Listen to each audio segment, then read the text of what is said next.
on to a reality check special, a ground report, in fact, from Ahmedabad, which has seen a worrying number of cases, high death rates, as well as low testing, adding to the worries there. Has Gujarat been masking the crisis is a question that many are now asking, and has delayed testing now increased the worry? A special report.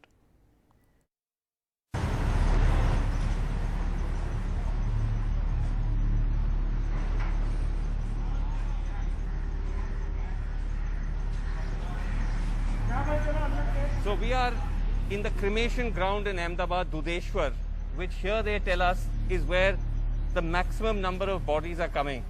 You see both bodies that have of those who have died due to causes other than coronavirus. ये जो हम देख रहे हैं यहाँ, ये तो normal है। ये इससे कोरोना से कोई लेना देना नहीं है।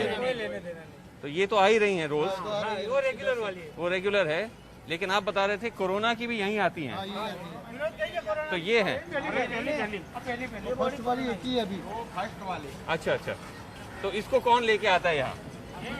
गाड़ी वाला से गाड़ी आती है, सिविल उनके परिवार वाले उनके साथ आते हैं। अच्छा, म्यूनिसिपल वाले लेके आते हैं। आपका नाम भैया? विनोद भाई। आप इसका यहाँ संभालते हैं।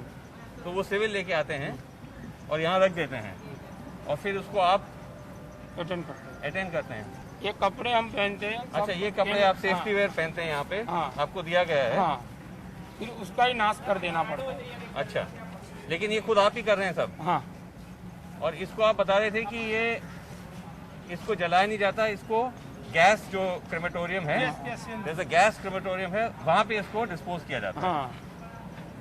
तो कभी रिस्क नहीं है आपके लिए? आप रिस्क ले रहे हैं ऐसे? नहीं, साफ सेवा तो करनी पड़ती है। ये महामारी में सबको साथ देना जरूरी है। सैनिटाइजर वाला है सब रोज ऐसे रोज कितने ऐसे?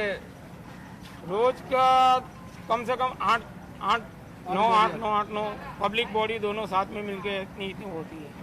पब्लिक में नॉर्मल 4-5 होती है, कोरोना की 4-5 होती है। अच्छा, नॉर्मल 4-5, कोरोना की 4-5।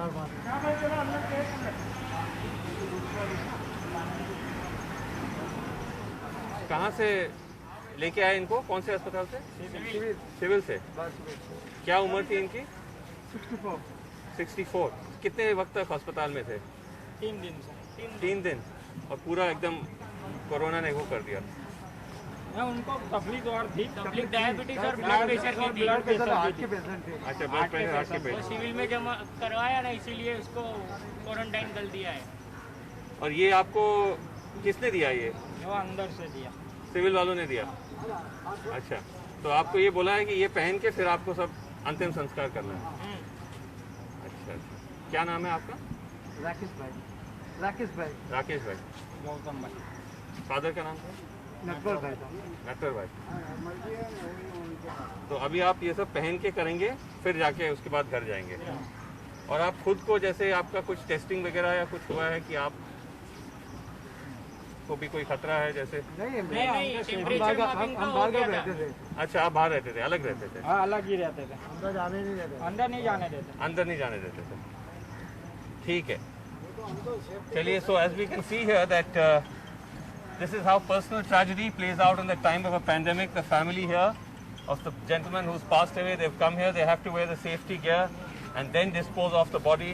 They say they're not under any threat, they've taken all the due precautions, but at the same time you can see that there is a crowd that is gathered around us. These are people who've come with their relatives as well, who have nothing to do with the virus, and these are the mourners of the other families, and there is at some point a mix, and that again becomes a threat. So even a place like a cremation ground, a graveyard, also becomes both sites of personal tragedy but also of risk.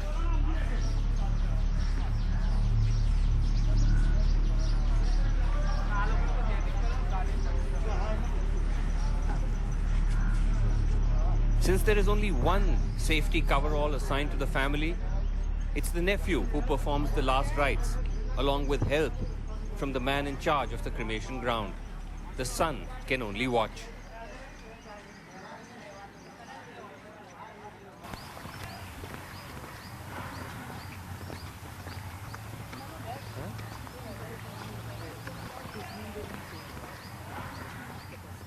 if there is one place where one can witness the pressures of the high number of deaths in a hotspot like Ahmedabad, it is in its cremations and graveyards. We are in the Muse Suhag graveyard in the heart of Ahmedabad.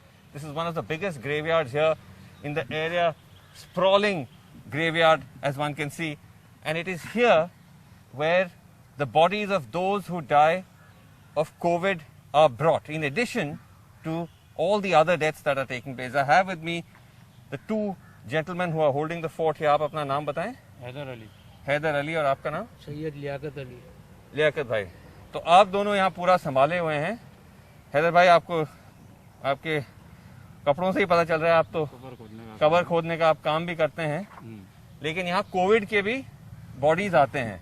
Body आती है अस्पताल से पूरी sealed, लिपटी हुई, और JCB क्या municipality वाले भेजते हैं, और वही उसको खोद के मट्टी भी वही डालते हैं। लेकिन उससे भी आप बता रहे थे, जैसे हम यहाँ देख सकते हैं कि यहाँ पर अभी अभी कब आए थी ये? सुबह 9 बजे, 9 बजे के आसपास आकर यहाँ सवेरे कोविड की कोई बॉडी आई थी, उसको यहाँ पे दफनाया गया। लेकिन आप बता रहे थे कि यहाँ ये तो बिल्कुल गेट के बगल में है, ये गलत है, यहाँ नहीं होना चाहिए। कहाँ होना था इसको? ये अंदर लेना था, अंदर। अंदर लेना। अच्छा, कानून के हिसाब से the camera can pan, you can see all these mounts, तो 200 फुट गेट से दूर उसको दफनाना चाहिए, लेकिन लोग लड़ झगड़ के कह रहे हैं यहाँ पे भी दफना दीजिए। और फिर उनसे क्या झगड़ा भी हो जाता है लोगों से? झगड़ा हो जाता है, नहीं समझते उनसे होता है, जो समझ जाते हैं उनको बोल देते तो वो आते हैं, लाइन से खोदते हैं। अच्छा, कोई मगजमारी नहीं, 100 में से कोई एक ऐसा निकल जाता है केस, जो ऐसा करता है, उससे ऐसा वो लोग कर लेते हैं, तो हम लोग चले जाते हैं। फिर कोई सिक्योरिटी है नहीं हमारी, हम किससे लड़ेंगे यहाँ। और आप बता रहे थे कि सारा काम तो वो करते हैं, लेकिन आपको ड्यूटी पे रहना पड़ता है, क्योंकि वो बॉडी कभी भी आ सकती है। कभी भी आ सकती है। मेरी यहाँ वॉचमैन में नौकरी है कब्रिस्तान की, वॉचमैन की है। हाँ, नाइट वॉचमैन में हूँ मैं। और रात को भी आई थी, अभी हाल गए रात में भी आके गई, रात में 1:45 बजे आई और एक 3 बजे के करीब में आई है। कोविड वाली बॉडी है? कोविड वाली बॉडी दोनों। अच्छा, वो जेसीबी को जगह बताने मेरे को ही आना पड़ता है यहाँ पे। आप ही आके बताते हैं जेसीबी को? उसके सिवा कोई है नहीं यहाँ पे।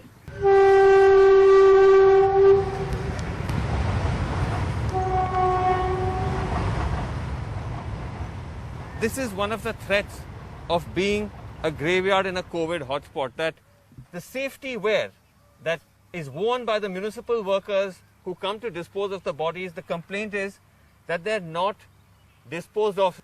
We can see some discarded PPE kits or safety wear kits which is not been disposed of, and you can see some gloves which have been just thrown here, and dogs carry. and the dogs, they say, are carrying it into the neighboring societies. ये बताइए, आप अपना नाम बताएं। मेरा नाम राजेश शाह है। राजेश शाह। मेरा नाम अलकेश त्रिवेदी। अच्छा, आप यहाँ बिल्कुल सामने वाले सोसाइटी में रहते एकदम हैं? सामने रहते हैं हम लोग। अच्छा, क्या प्रॉब्लम हो रहा है आप ये बता रहे थे यहाँ पे? यहाँ पर जो पीपीएफ किट एक दफन विधि में 16 किट यूज होती है। एक दफन में 16 किट होती है? और अच्छा, 16 में सिर्फ 1 या 2 जलाते हैं, बाकी सब यहाँ छोड़ देते हैं। अच्छा, और जो हाथ के मोजे, पैर के मोजे सब यहाँ छोड़ के सब चले जाते हैं। वो उठाने को सफाई कामदार भी राजी नहीं है। अच्छा, क्योंकि खुला पड़ा है, तो सफाई कामदार बोलते अगर कोरोना हमारे पे लग जाएगा तो कौन जिम्मेदार। जब बॉडी आती है तब म्यूनसिपल कॉर्पोरेशन के स्टाफ की गाड़ी भी आती है जो सैनिटाइज छाटने के लिए। उस टाइम पे उनको बोलते कि इसको एक डिब्बे में, अभी कल यहाँ के आगे वाले उनको बोल के ये डिब्बा भी रखवाया है, इन लोगों ने रखा है लेकिन बोल के रखवाया है ताकि इसमें एक जगह पे इकट्ठा कर रहे हैं। अच्छा, तो ये हर जगह जैसे वहाँ पे भी कैमरा जूम करे तो वो भी पड़ा है, वो भी पीपी है? वहाँ ऐसा ही पड़ा है, वो आगे भी पड़ा है, इधर भी पड़ा है। ये जो नीला नीला है, हाँ, वो सब वही है? वहाँ भी है, वहाँ कॉर्नर पे भी थैलियाँ भर भर के पड़ी समझा रहे हैं कि ये जलाने का चीज है। और आप कह रहे हैं कि कुत्ते यहाँ से उठा के सोसाइटी में लेते हैं, पास में जा रही पब्लिक में, रेसिडेंस एरिया में। और हमारी सोसाइटी में 3 आदमी घर छोड़ के दूसरी जगह पर रहने चले गए। ये हालत है यहाँ पे। अब हमारे को तो इन लोगों के साथ भी संबंध बना के रहना है, हम लोग इनसे भी मगजमारी नहीं कर सकते। तो इसलिए आप उठा के उसको डाल रहे हैं? डाल के जलाया मैंने, इन लोगों ने देखा हुआ है, जलाते वो लकड़ी से पकड़ते हैं, मगर फिर भी इतना नजदीक जाना, 1 फुट का अंतर भी नहीं है, आधे फुट का अंतर है लकड़ी से पकड़ने में, तो इनको भी हो सकता है। मैंने वहाँ पे 3-4 पाइपें रखी है, पीवीसी की, उससे पकड़ के हम उठा के ला के डालते हैं, क्योंकि ये कुत्ते ले जाते हैं, इनकी बार बार हमको फरियाद आती अब है। हम लोग एक दूसरे के दोस्त हैं। सही बात है। नहीं नहीं, आप तो कॉर्पोरेशन को भी मैं बोल चुका हूँ, हमारे ट्रस्टियों को भी मैं बोल चुका हूँ, आगे पुलिस वालों को भी हमने बताया कि भैया आ लोगो, वो भी आते हैं, लिख के चले जाते हैं। पुलिस वाले भी अंदर आने को राजी नहीं है, वो बोलते हैं ये खुला पड़ा है तो हम नहीं आएंगे। नहीं नहीं, बहुत आप रिस्क लेके कर रहे हैं। हम तो खुदा का खौफ समझ के ही कर रहे हैं। अगर हमारा वक़्फ़ ने हमको 4 कर्मचारी है, कब्र खोदने का स्टाफ है, मेरा नाइट में है 7 से 10 तक में। अच्छा। अगर जो डेट आती है, बाकी दिन में भी मेरे को अभी कराना पड़ता है लड़कों को, कि अगर दिन में 3-4 आ गई, 5 आ गई, 6 आ गई तो हम सब संभाल लेते हैं। और लोगों का टाइम ऐसा होता है माहौल लॉकडाउन के हिसाब से कि सुबह को मैयत हुई 4-5 बजे तो बोले हम 10 बजे तक दफन करके फारिग हो जाओ, घर पे वापस चले जाओ। मतलब यानी अच्छी ये सुविधा हम दे रहे हैं नॉर्मल डेट की। अच्छा, अब वो उसको लेकर प्रेशर बन रहा है, तो आपको एक कब्र खोदने में कितना टाइम लग जाता है? 3 घंटा लगता है एक कब्र। 3 घंटा। कितना गहरा खोदते हैं? 4 फुट, 6 फुट, ऊंचाई 6 फुट ले, 4 फुट में 6 फुट लंबाई होती है। 3 घंटे। हाँ, 6 दो फुट आदमी, लंबाई है, हाँ। सॉरी। 2 आदमी। 2 आदमी। और कितना मिलता है उसका? उसके हमारे को 1200 रुपये वक़्फ़ की पहुंच बनती है। अच्छा, और उसमें से कब्र खोदने वालों को कितनी मिलती है? हमको 650 रुपये मिलती है। 650 आप बांटते हैं हाँ। आपस में? हाँ, तो एक आदमी को एक कब्र की 300 के आसपास मिलती है, यानी हम 2 जने लगे हुए। तो 650 रुपए। हाँ। तो आपको उसको बांटना अगर पड़ता जो है। नॉर्मल लगता है, अगर सामने वाला पोजीशन ऐसी है कि भैया तभी न अभी हमारे को लानी है, तो वो एक्स्ट्रा लड़के जो होते हैं वो उनकी मजदूरी अलग होती है। समझ देते गया। हैं, वो कोई अच्छी पार्टी होती है 1800, तो पैसे 2000 भी देते देते हैं, 1500 भी उनसे लक्की हो जाता है। वो अलग चीज हाँ, है। वो अलग चीज लेकिन होती है। वक्फ से आपको इतना मिल रहा है। वक़्फ़ से हमारे को इतना मिलता है।